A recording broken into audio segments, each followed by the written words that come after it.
Buenas tardes otra vez.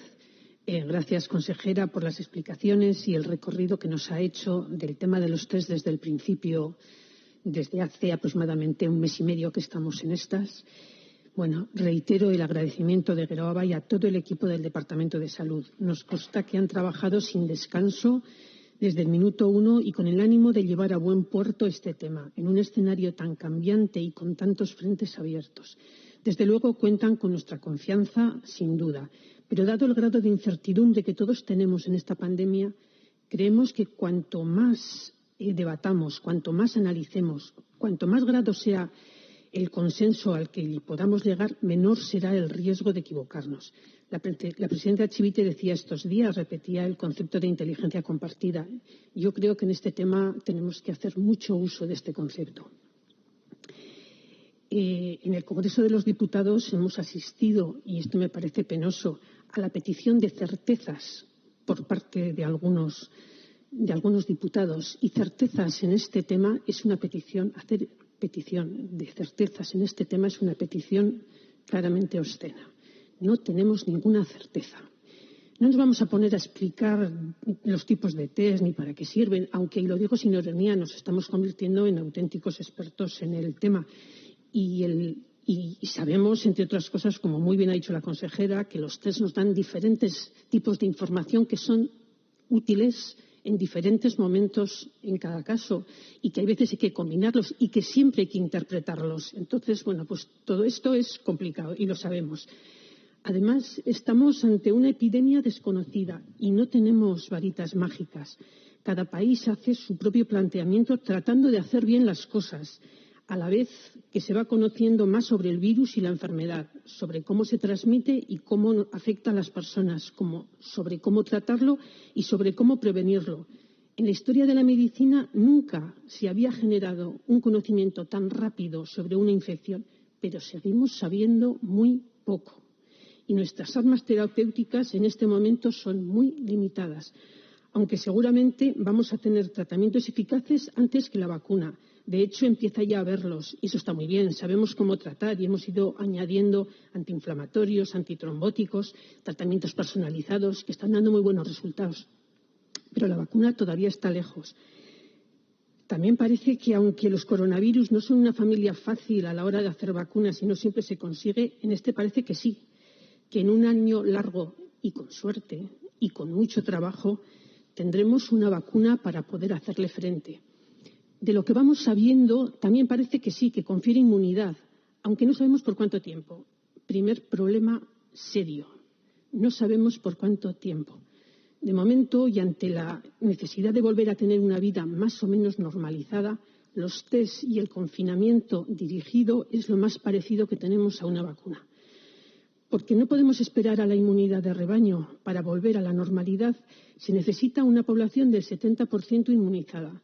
De lo que vemos en otros sitios, la situación es irregular, pero en los lugares en los que más contagio ha habido y donde se han hecho más test, vemos que solo están serológicamente positivos un 15%.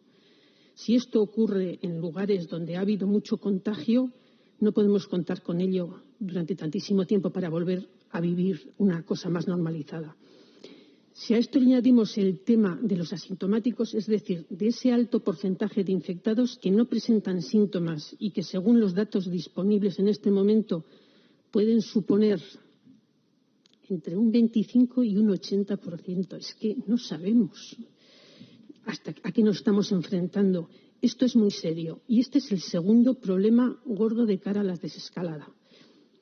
A estas alturas y en este momento es imposible volver a la normalidad. Lo que tenemos en nuestras manos es controlar el contagio, es decir, mantener el nivel de contagios por debajo de R1. Cuanto más cercano a cero, mejor.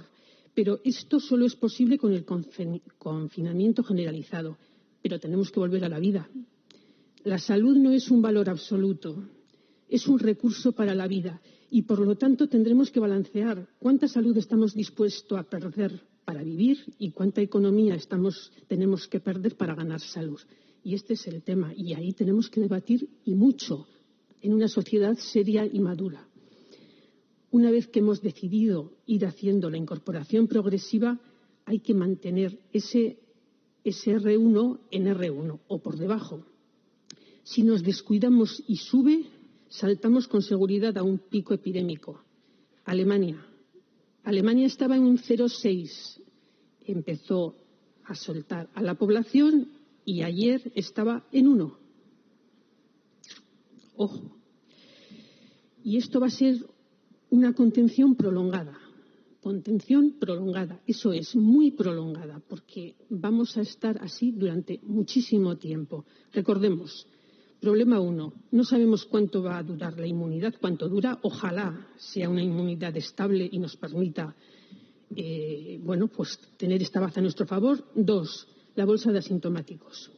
Compartimos claramente los objetivos que ha expuesto la consejera, de que realmente lo importante es propiciar una desescalada lo más saludable posible y con el menor de los riesgos de tener que dar marcha atrás o tener otro brote. Y esto nos lleva a los test, al seguimiento de contactos y al confinamiento dirigido. ¿Estamos preparados para hacer bien una contención prolongada? Para nosotros esa es la pregunta más importante. Test. Totalmente de acuerdo, consejera. ¿A quién, para quién y por qué? Fundamental contestar a estas preguntas que se planteaban. Y creo que con distintos términos no hemos ido diciendo diferente. Estamos diciendo las mismas cosas con diferentes términos, más o menos. PCR, ¿a quién? Hombre, no es cuestión de hacer a toda la población, pero sí hacer todos los necesarios. Y hacerlos con criterio. Comenzando con los sanitarios que han estado en primera fila, para pasar a todo el resto de los sanitarios, a todas las personas de las residentes, trabajadoras y residentes, pero también a todas las personas que han estado y están en trabajos esenciales, los dependientes, las cajeras, y hacerlos con la periodicidad necesaria. No podemos olvidar de los pacientes que tienen especiales patologías y que son mucho más vulnerables, indudablemente. Y, nos han estado explicando cómo se está haciendo y perfectamente. Pero tampoco podemos perder de vista estos núcleos donde ha habido un mayor número de contagios. Pues siguiendo a cosas que vamos leyendo de otros expertos, pues quizá haya que hacer catas poblacionales en busca de asintomáticos en aquellos lugares donde el número de contagios ha sido más alto. O quizá hacerlos con territorial. En Navarra ha habido zonas realmente donde las infecciones han sido muchísimo más numerosas que en otras. Pues ir eligiendo un poquito las zonas donde podríamos hacerlos. También los expertos hablan de la búsqueda activa de contactos y el seguimiento de todos ellos, la trazabilidad de los contactos. Nos parece que hay que dedicar tiempo, recursos y test a estos, a identificar búsqueda activa de contactos y trazarlos. Nada que añadir a los estudios de seroprevalencia. Solamente la pregunta, ¿cuándo tendremos datos para poder empezar a plantearnos otros escenarios? Y también tendría algunas otras preguntas, pero, por ejemplo, ¿cuántos test diarios serían necesarios para contestar que sí, que estamos preparados para mantener controlada la epidemia? Pues también nos preguntamos, porque hemos leído cosas como que el 1 o el 2% de la población debería ser testada para tener seguridad de que podemos mantener el desconfinamiento, ¿no? En este momento se ha aumentado la capacidad, y en esto coincido, de hacer test en los diferentes laboratorios de Navarra, incorporando todos aquellos que están activos.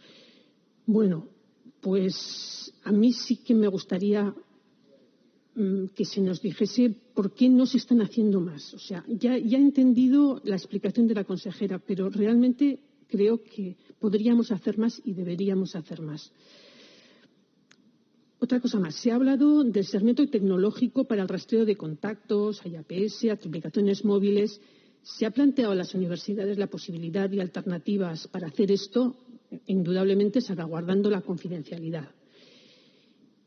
Y, por último, ya una pregunta también técnica. Si decidimos empezar a rastrear los posibles contactos y positivos, ¿cuánta gente habría que dedicar para trazar los contactos, ¿no?